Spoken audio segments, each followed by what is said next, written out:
All right.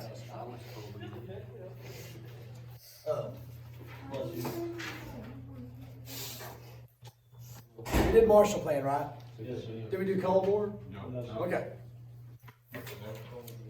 Yeah, communism.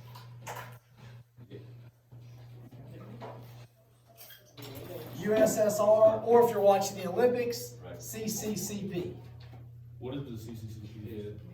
It was Russian for Union of Socialist Soviet Republics. That's Russian for that.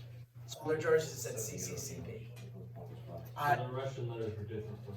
Yeah, their words. That's what they meant. And you got the USA, which is capitalism.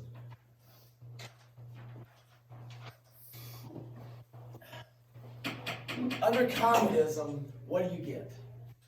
Free stuff. Free abortion. Okay, you're guaranteed something. It's not going to be any good.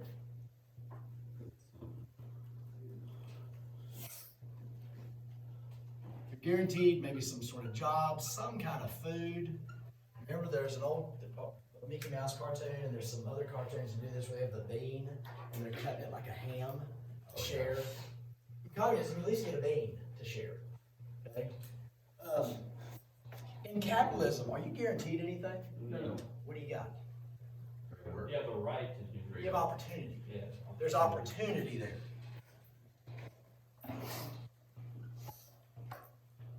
Now, in capitalism, if you find yourself able to become a member of the Communist Party, you're now in the upper class. They get extra.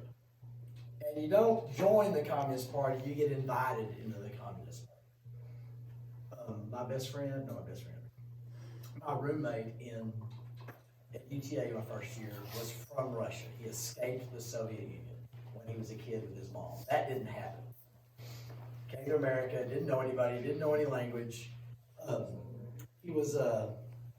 He said like in second grade, they took a series of tests. And if you showed science promise, they sent you to science school.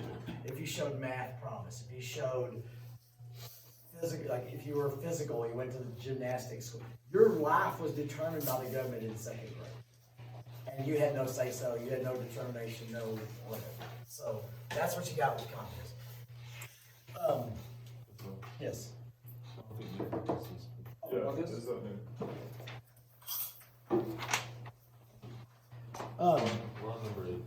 Now, this is called the Cold. The Cold War was the struggle between these two ideologies.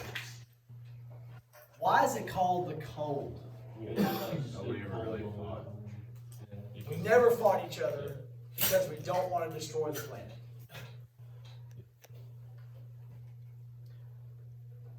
It wasn't really fun, but there was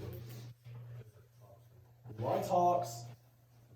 The other day, arms race, yeah, the other day, about a month ago, we were coming back from Pacers Titans basketball game, and we're on 114, and this idiot in a kind of jacked up Tahoe, black Tahoe, they ended up driving that way. I don't know who it is. If you know who it is, let me know, because I need to speak with them in a mature fashion. If they choose to get immature, I can get immature if I need to. I'll put on in there, good. Maybe they can hear this. They were tailgating us. About a mile. Wait, this is on 51? 51. Like an old Tahoe or like? 114. No, like it, well, not brand new, but it doesn't look crappy. It's dark. I drive a Cadillac. It was a black one. It was a black one. I drive a Cadillac. And then when we turned on the Old Town, it turns with us and is still tailing us and starts like swerving around like it's trying to pass. At this point, I roll the window down and start sticking my head out. You know, do you need to talk to us about something? What is your problem we need to discuss? And so we pull into our driveway, and as she pulls in, I jump out. And I run out. I'm like, I'm right here. I'm ready. What are you doing? My kid is in the car. You're not doing this garbage to us. I'm sure Jesus was way pleased. I might have witnessed to them at some point, but I think he might have been going, oh, crap. But, why did I say that then? I need to say it later. Cold War, what was I saying up there? Cold War, they didn't want to fight each other. Oh, arms race. I'm not impressed with myself. I don't think I'm a big deal. I saw a coach last night that's my age that looked about 70. never comes back. That's it. Show's over. Look up Archie Bunker on your phone. Bunker. Archie Bunker. What happened to the, Yeah, you gotta finish the story. yeah, I mean, like, you Oh, got yeah. in the car, The pansy kept driving. Scared to death. Oh. Kept driving. Was not willing to stand there and be a man. Was it a lifted tunnel? Yeah. Lifted? Real dark color, dark Flags? Went off that way. Went off back up towards. Was it I was thinking like, like- it was a newer one though? It wasn't It wasn't old. old, but I could tell it wasn't brand new either. But it was nice looking. Like, Are we talking tinted about- windows? Yeah. I was talking about like, What was dark inside? So you can't really. No, it was bright, middle of the day. Oh. Yeah.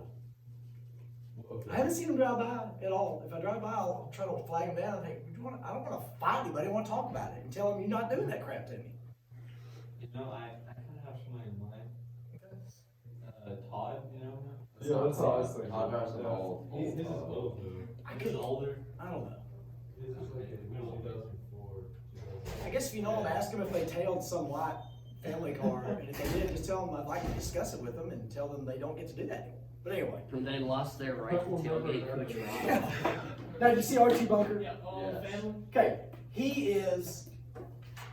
Let me see what picture you got. Yeah, he is 7 years younger than me right there. Okay.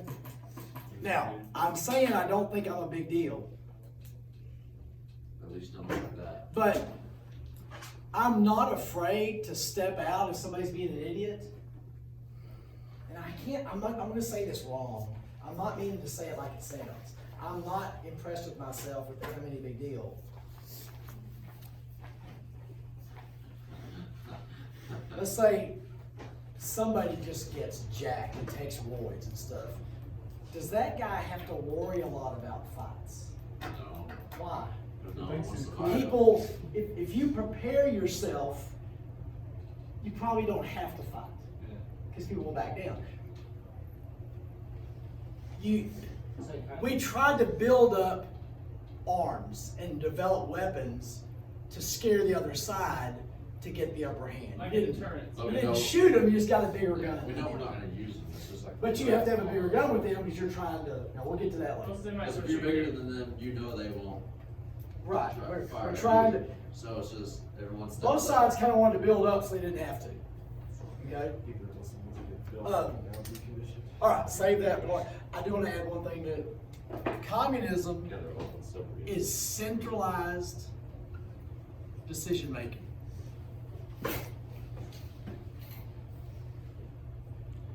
Capitalism is decentralized decision. And that's awful. I'll slow down.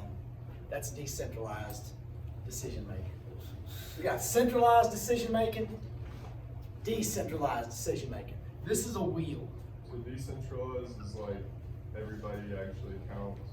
Every company gets to make their own decisions. Every house gets to make their own decisions.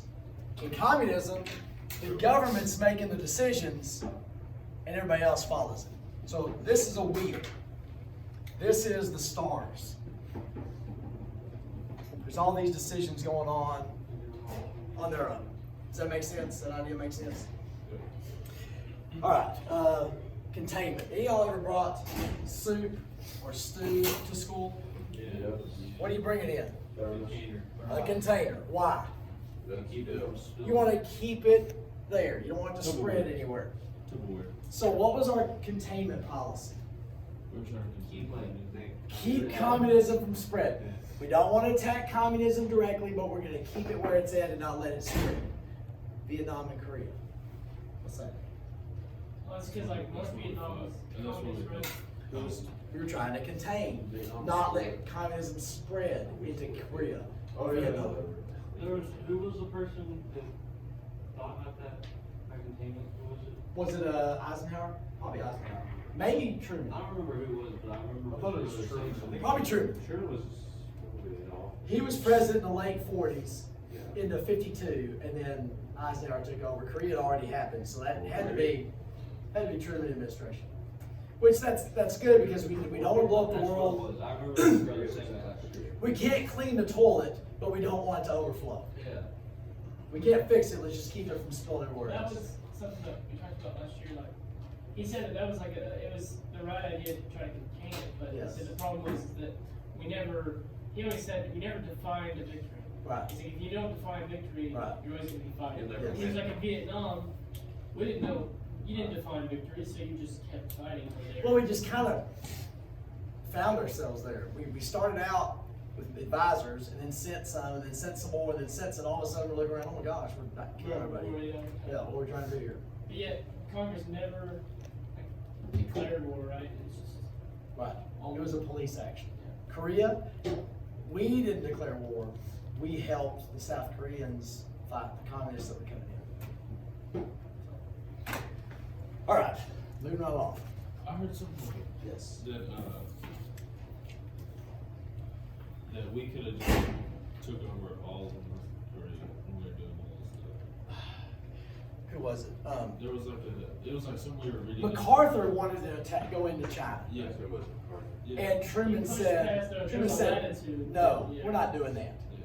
Probably the right thing to do, to not take on China, because then the Soviet Union's coming in, then, Then that's a problem. yeah, I see why he wanted to do that. We got World War III. But, yeah, well, it actually did, there was like a latitude. Yes. They said like, once you push the troops past this certain latitude, stop. And we Yes. just blew right past Just it, put went all the past way into China, and the then Chinese get border. back to where you. So you get him out of there. And he got fired. You got China mad. alright, we got, Even the summer Christmas. That was with the dude right Castro. there. Yes. Fidel. Fidel Castro. Alright, what we got here? That's Florida. Florida, Cuba. There we go, Florida, Cuba. Fidel Castro started, okay, Cuba used to be like Jamaica, Bahamas, it was a vacation spot. And it was popular because it was real close. And we had a friendly relationship with them. I don't know what their government was like, it might have been a piece of garbage, probably was a piece of garbage. Castro starts a revolution, takes over, Was he from Russia? Or something? he was from Cuba. He's from Cuba. Cuban. He wanted to be a New York Yankee, but either he couldn't pitch a curveball or couldn't hit a curveball. I don't know which one, never made it. So if he'd have made the Yankees, this wouldn't have happened. So on Yankees. He takes over Cuba, then comes to America. And our government wines and dines him. Why? So we could keep. Please don't be communist. You know, then he goes to Russia, goes to the Soviet Union, and they wine him and dine him. Please be communist. Yeah, because they would have a foothold in the. Yeah. He comes back, flips a coin. Oh, communist. No, he decides we're going to be communist. We had put missiles in Turkey. We had nuclear missiles. Now, we didn't have the type of missiles we have today, where we can go thousands and thousands and thousands of miles. We can go hundreds of miles.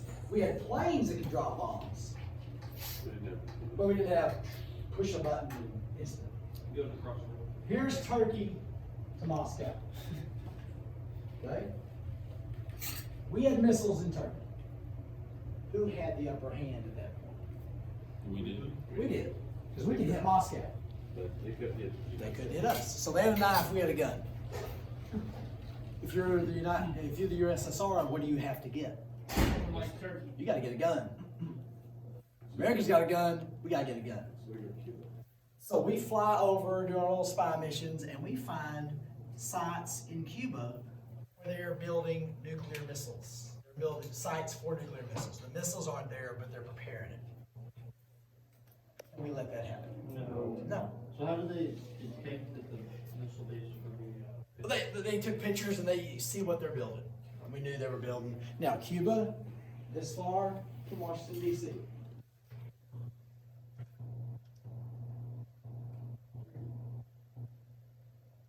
Same. They got. If you're the Soviet Union, do you have to put missiles there? Yeah, you do. Because they've got them, so we have to. If you're America, you can't let that happen. There's a movie out there called 13 Days. I've never seen it, but it's about this time period. Because the world, I think America at the UN, we present those photos to the Soviets, and they ignore it. So the world knows what's fixing to happen.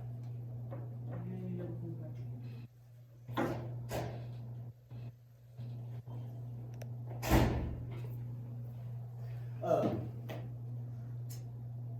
was that? Oh, the world knew. So for 13 days, eventually the ships are coming from Russia. Teachers, you may now post attendance. Thank you. Bringing the missiles. So if you're President Kennedy, you have to make a decision. Can you let those missiles get to Cuba?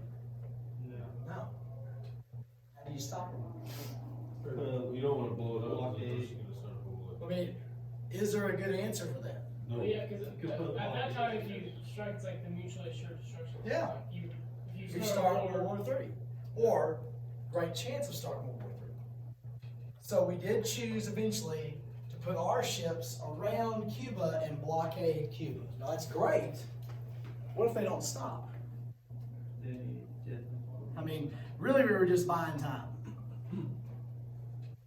We're doing this. We put our ships out here. We'll see what happens. They have a decision to make too. Because are we going to push through this blockade? Or what are we going to do? What's going to happen? If warships start shooting at each other, that has big consequences. My history teacher, my world history teacher, was working for the government in college at that time. And this is 40-year-old information. So it might be a little fuzzy. I might not get all the details right, but the main idea is basically, I think there was 3 stages of nuclear readiness for that office she worked at. One was you got the phone call to get ready. 2 was you're to be at Farrington Field parking lot over there by Casa Manana, the football field over there. And 3 was the bus will pick you up and take you somewhere. If the bus shows up, the missiles are in the air, or it's imminent the missiles are in the air, or the bombs are coming. They were in the parking lot waiting at some point during this. They never got picked up. They're in the parking lot waiting.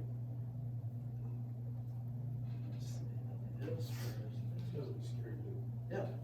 I mean, the world stopped and was watching this because it's almost imminent. Nuclear war is fixing to happen. Right, too, because all the shelters weren't even really nuclear proof, they just No. weren't smart enough to know the science behind it. Right. It's like in DC, places like that, there's, So you can see everybody's the here? old radioactive signs on things, so, nuclear fallout shelter. And you would die in there anyways, because of radiation, you get cancer or something like that. There's a movie Or you radiation. when I was in high school, my senior year in I high want to school. make things radiation proof though. It was called The Day After. It's on YouTube. And it's probably an hour and a half long or something. It is really, really interesting. It is gonna be dated, like, the graphic stuff, but it was about a nuclear war happening and the aftermath of it. And we were already scared to death, but it scared the crap out of us.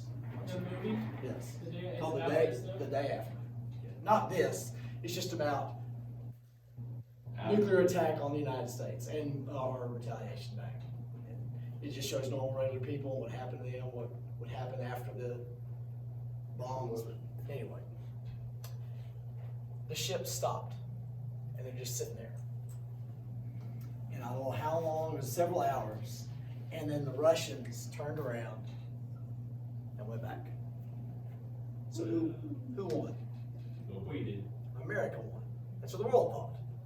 Kennedy was a hero. He defeated the Russians. A few days after that, we start dismantling our missiles in Turkey. So what happened? They both agreed to step back. Russia didn't care if they had missiles here. They just wanted the missiles gone. And now we're both in the same boat. And we were happy that we didn't have these missiles here. But they were happy with They were happy that the missiles weren't in Turkey. Now, it looked to the world and to a lot of Soviets that Khrushchev had failed. That was a pansy.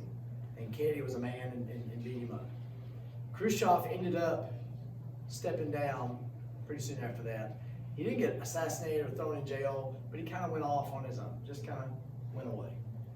I don't remember if this is 63 or 62. Y'all talked about the Bay of Pigs last year, right?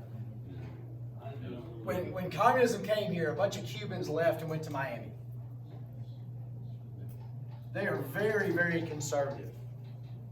Very conservative. They vote Republican all the time. Then you got all the old retired people from New York who are very, very, very liberal. And then you got North Florida, which is Georgia, Alabama. I mean, it's just like the South. So Florida's a weird state. There's all kinds of stuff going on. But our CIA trained like 240 Cubans and said, we're gonna send you in the Bay of Pigs. You're gonna start the new revolution, the counter-revolution, and we'll be right behind you. So the military and the CIA are behind that. Then Kennedy found out about, don't write your research paper based on what I'm telling you, because I'm probably half right here. I know I'm right about what happened, I don't know about the details. Kennedy found out about it and said, no, we're not gonna do that. And basically we sent them in, they got destroyed, and we didn't do what we said we were gonna do. It was a big embarrassment for Kennedy. It made him look really bad, made us look really bad. So, anywho. Now, Mikhail Gorbachev. Look up Brezhnev. Look at a picture of Brezhnev.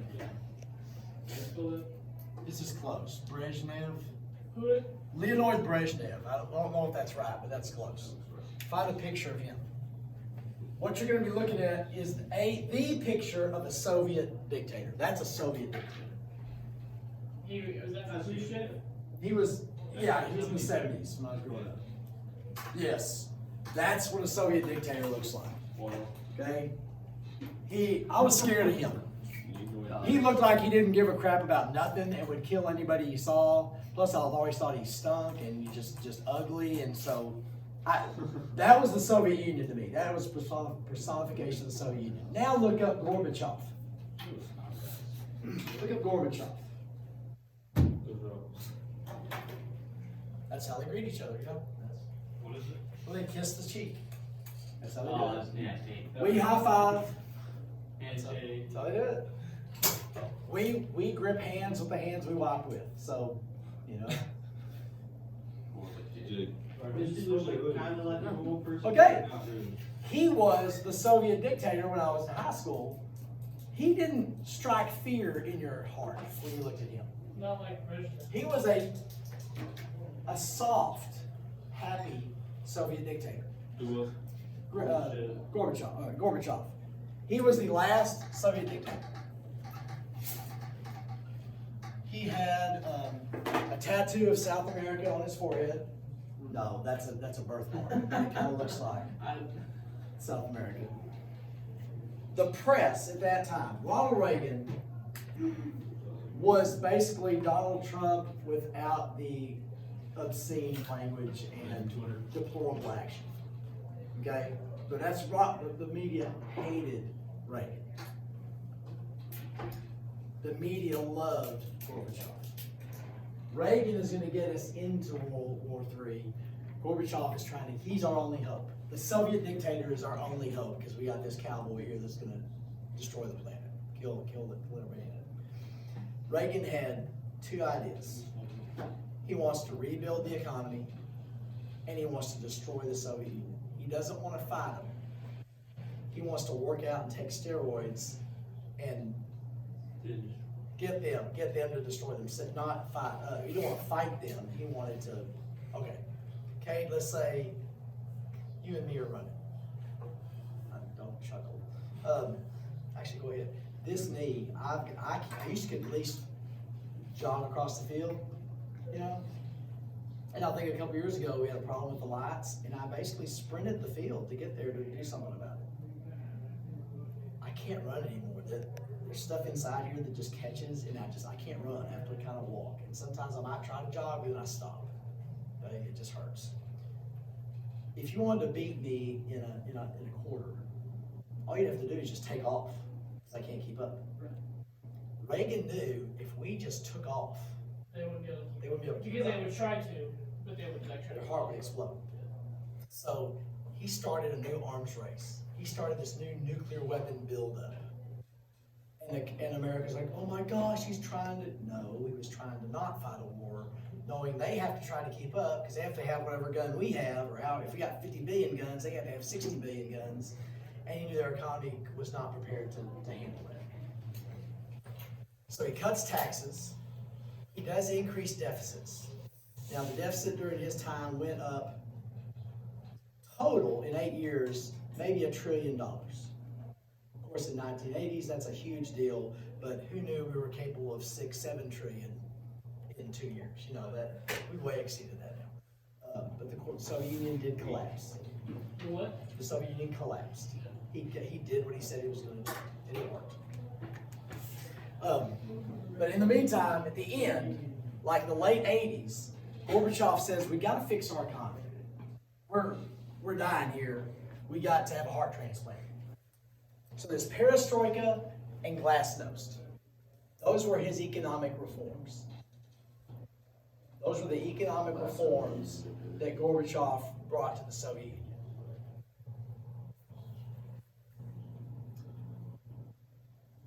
Basically, it gave factory managers, there's a whole lot more to it that if you want to take like a graduate level class in Russian economics, you can probably learn this.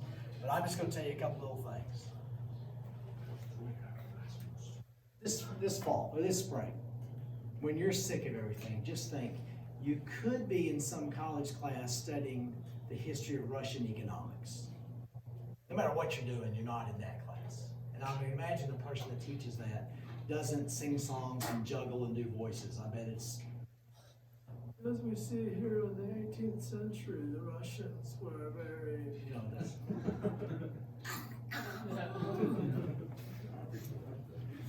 So they gave factory managers. Who did this? Which one? This is Gorbachev. Perestroika and glasnost. Gave factory managers the ability to set production quotas. And I misspelled that.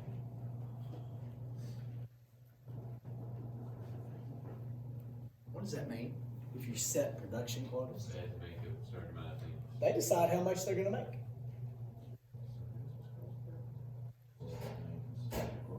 Yeah. Those are people. This is a. Yeah. The other thing it did, the other main thing it did, it gave factory managers the ability to set their own prices.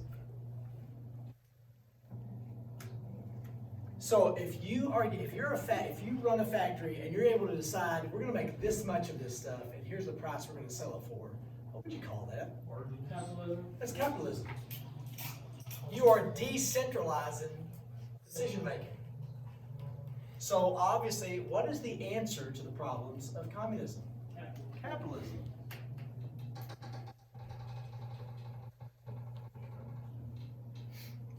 Didn't work, it was too little, too late. Okay, I'm gonna show you this video now. Try to get past, we're not gonna write anything else today. Try to get past the way this stuff is done. It's not horrible. I've seen way worse. But just follow the pattern. Okay? Stay with this. I know you don't want to see it, but you are going to learn a lot of stuff here. In about a 6-minute time period.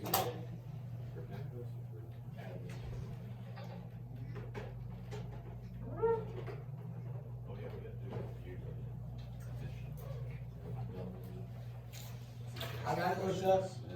You don't have to find it. I already got it set up. It just takes a little time to check in here. Oh, did you do attendance coach, Ron? I did. Thank you for asking. I want you to appreciate what I've done here because this computer doesn't work. So I had to go find one of these old computers, figure out a way to rig it up. Where did you get that? Miss Struthers. How? We supposed we All those, we those took are all her. supposed to be gone, huh? Doesn't matter. Well, You know what? The one they gave me is still in my house. I'm not taking it. I just. Well, that's not a no, problem. I still use the it. teacher one? Don't worry Plus about that. That's sets. not what we're worried about. We're worried Plus about sets are supposed to be gone. They're not. Thank Coach goodness. Ryle. Coach Ryle stole one. He had to rig it up. That's big. Nobody looks, feels, laughs like you. Like you're nobody with eHarmony. Join free today. I found Here, I'm gonna one. fix this. We have enough to do, like, one, now, then. I just, All right. All right, guys, a little bit of backdropping. The Shah of Iran, in a sense, was like the king of Iran. And this goes back to the Persian Empire and thousands of years of history. But in 1941, the Shah of Iran was removed, in a sense, or it was changed using US and Soviet influence in order to get Iran on the right side of World War II. The net. What just happened? Oh, they removed the shot already. They put people. American and Soviet influences switched the government in Iran. So make sure they were on our side. Now, that benefited us, but that necessarily benefit the Iranian people. Probably not. What year was this? This is World War II. World War II? Why was the Soviet Union and America together? Because they both hated each Both other. hated each other. We hated each other. Didn't trust each other at And all. we had But we different definitely reasons, hated because No, we hated Stalin just saw Hitler as like a threat. He was. Yeah. Big threat. Nephew of the Shah took over. His name was Mohammad Reza Shah. And he, at the end of World War II, chose the United States to align himself with.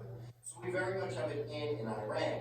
We gave them much foreign aid and much military aid, and they gave us access to their oil. American corporations in Iran basically controlling Iranian oil. We trained the secret police of Iran, CIA, and the military, had units over there, and they have a very heavy hand.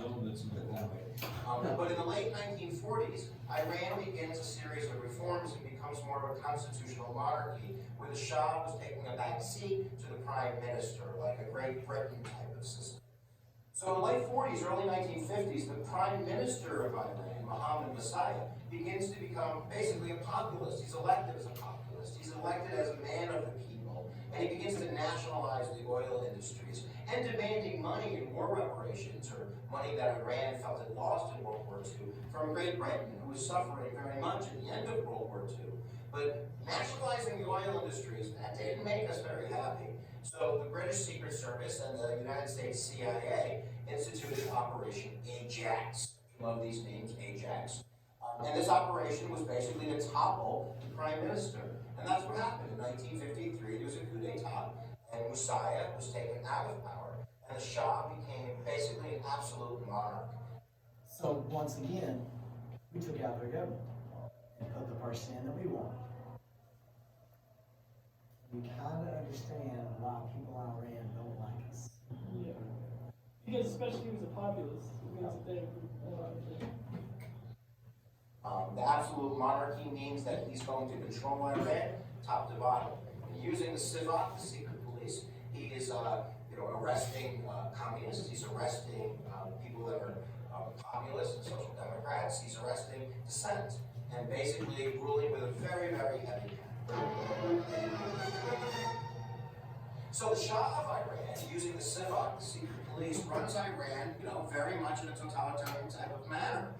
Even though he is striving his speeches towards reform and democracy, on the streets he's not instituting reform and democracy. And he's also angering a very traditional population, the Shiites of Iran. There's millions and millions of very traditional Iranians in terms of religion. So seeing their leader kind of trying to westernize their nation and being a secular Muslim and gravitating towards recognizing Israel is not making the people very, very happy. Being a secular Muslim is like being an American Christian, where I can go to church on Sunday every once in a while if I have to, but I go out and get trashed and sleep wherever I want and do whatever I want. That's the kind of Muslim he was, and the people didn't like that. So by the late 1970s, many millions of Iranians, especially like we said before, religious Islamic Iranians, see the Shah as an enemy of the people and the United States as a facilitator. In a sense, they see the government as a puppet of the United States. So they begin to plot and plan. And in January of 1979, there is a revolution in Iran that topples the Shah. He's exiled to Egypt. And quite quickly, things are going to move from there. In 1979, and many people don't know this, and people think that the revolution begins with the taking of the American hostages at the embassy. That doesn't occur until November of 1979. The revolution was January of 1979. In February of 1979, Ayatollah Khomeini, an Ayatollah is like a high priest in the Islamic faith, is flown from France, where he was in exile, back to Iran. And he now becomes very much the spiritual leader of Iran. And he is jockeying for position, trying to get people elected and his peeps in office so he can write a constitution.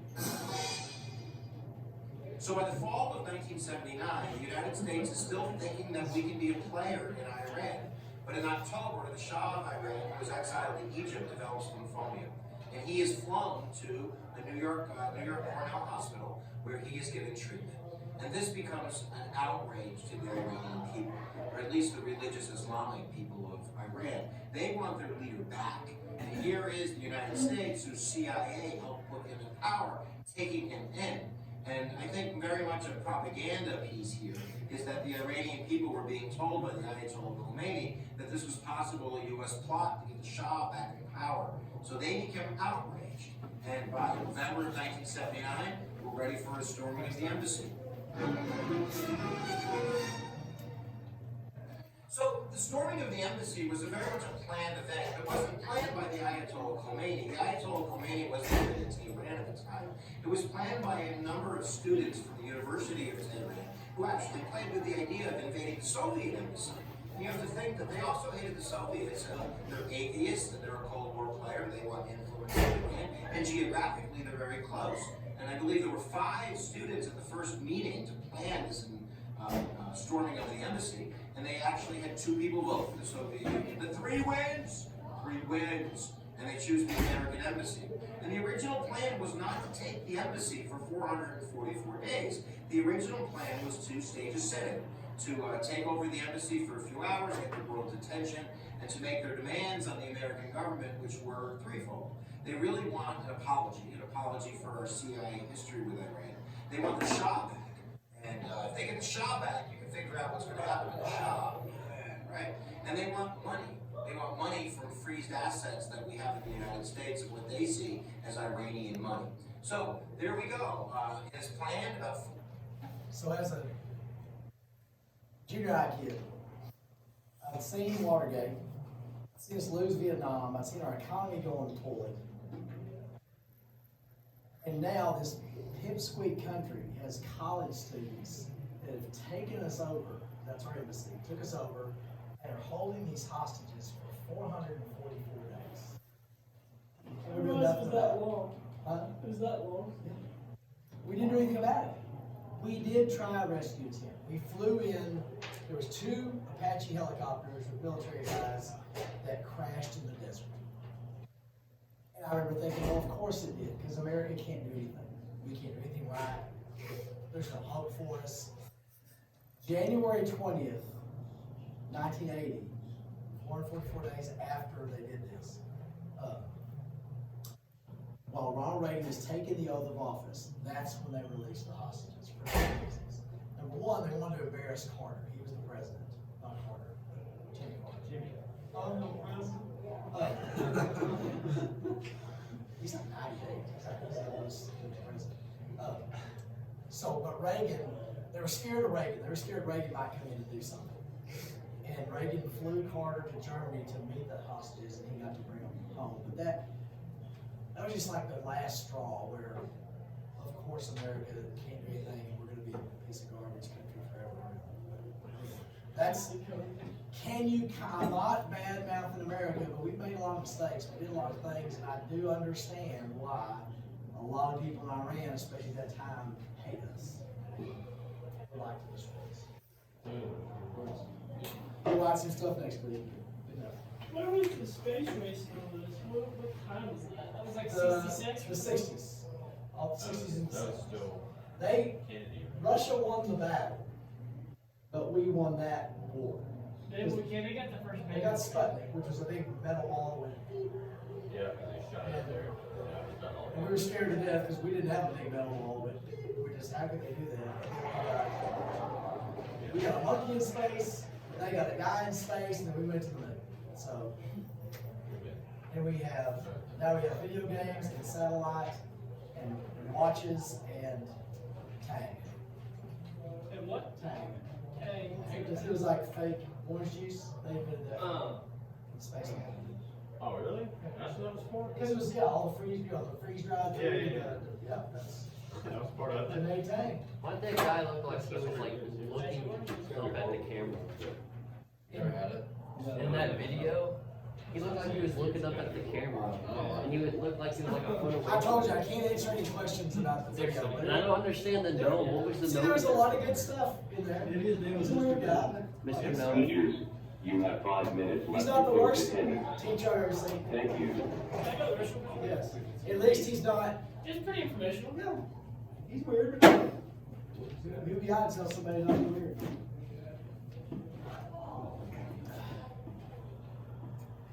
I'm excited about tomorrow. It's Saturday. We do it tomorrow. There's a possibility that Titan could play good in his basketball game. The Titans play, so Titans excited. And the Packers play. Christian said we get pizza, so man. So we win. I got lifting in the morning. Titan will come with me. We'll play. Did you go to the powerlifting meet yesterday? I did. How was it?